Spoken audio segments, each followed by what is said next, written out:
Well, tongues are wagging, folks, after Rassie Erasmus' unprecedented, shocking 60-minute press conference in which he showed 26 clips of reported or purported transgressions by the British and Irish Lions and suspect or biased officiating by the referees on the field.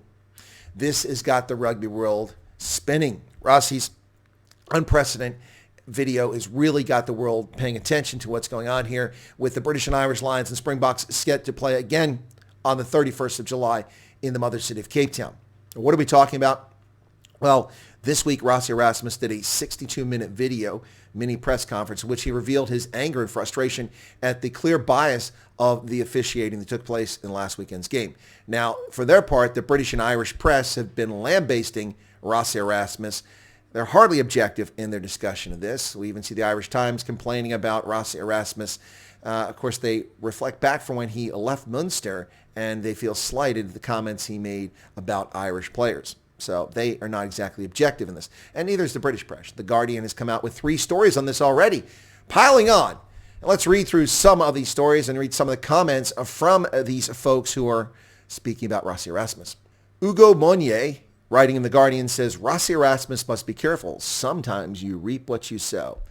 The South Africa coach should stop slamming officials and turn his analysis towards the failings of his own coaches and players. Well, let's be honest here. The Springboks' performance against the British and Irish Lions was pedestrian at best. Nonetheless, this is a game they should have won. Willie le Roux's try callback was unjust, and there should have been a red card on Hamish Watson's dangerous tip tackle of Willie le Roux. Not even a card called on that. Not to mention no penalty, no card called on the shoulder charge to Faf de Klerk. Unbelievable play taking place here. Or tackled in midair, Cheslin Colby. Nothing done about this. This was unbelievable. So yes, the Springboks were less than impressive, but the British and Irish Lions were not impressive either and benefited from clear advantage of the officials pulling for them everywhere, including the TMO, Marius Jonker, who's South African. So The Guardian, that's the first story. Then Planet Rugby says, Rassie Erasmus rants for an hour by Colin Newbolt. Well, it was hardly a rant. He was quite calm. I don't know how objective Planet Rugby thinks that comment is. It was hardly a rant. I'll give you a rant if you want a rant. In another article in The Guardian, this one from Robert Kitson, who's reporting from Cape Town, Rassie Erasmus attacks Lions refereeing again and offers to step aside. He says that World Rugby is under pressure to intervene after Rassie Erasmus, the director of rugby for South African Springboks, launched another stinging attack on the refereeing of the opening test of the British and Irish Lions series. It's also offered to step aside from the remaining 2 tests if it delivers fair treatment for the Springboks tomorrow's second test. The Daily Mail, really opinionated here. He's lost the plot. South Africa's coach Rassie Erasmus leaves fans stunned after his bizarre and embarrassing hour-long tirade at World Rugby referees over their decisions in the first test defeat by Lions. Well, it wasn't bizarre. It was unusual and unprecedented. It wasn't embarrassing. It was very calm, very clear, a bit snarky, a bit cheeky, sure. Tirade? I think that the Daily Mail needs to go back and reread the English dictionary and understand the definition of a tirade, as does Planet Rugby when you talk about the term rant. Rassie Erasmus has been accused of losing the plot after leaving fans stunned with his hour-long rant about refereeing decisions during South Africa's first test defeat by the Lions. Unbelievable. Not exactly a balanced report. And the BBC, the captured British propaganda outlet from the government, said the British and Irish Lions' Siya Kolisi didn't feel respected at all in his first test. Interesting to see that. South Africa's captain Siya Kolisi says he didn't feel respected at all by referee Nick Beering in the opening loss to the British and Irish Lions, backing up the claims made by Rassie Erasmus.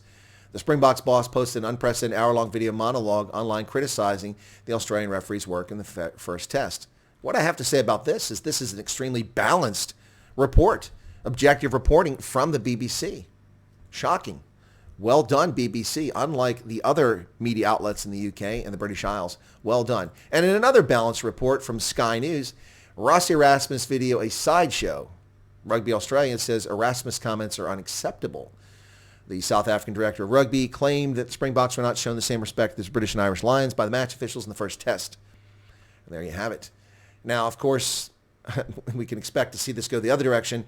This from News 24's Sport 24 site. First test fallout. 7 shocking calls Rassie Erasmus exposed that will rattle World Rugby.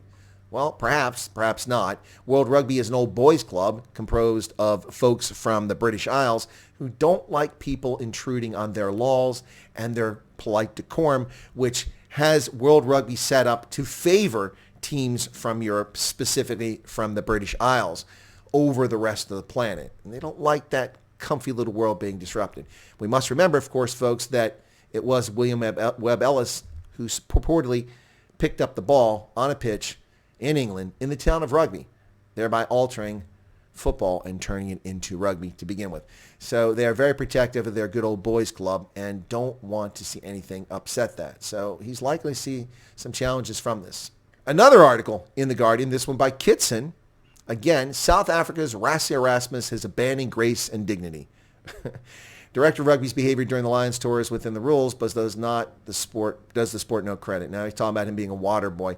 Yeah, I'd have to say that on this one, Kitson, I'm not too far off the mark with you. But the most comical of these is the Irish Times. Jerry Thornley says, Rassie Erasmus shows us that in rugby, class isn't always permanent.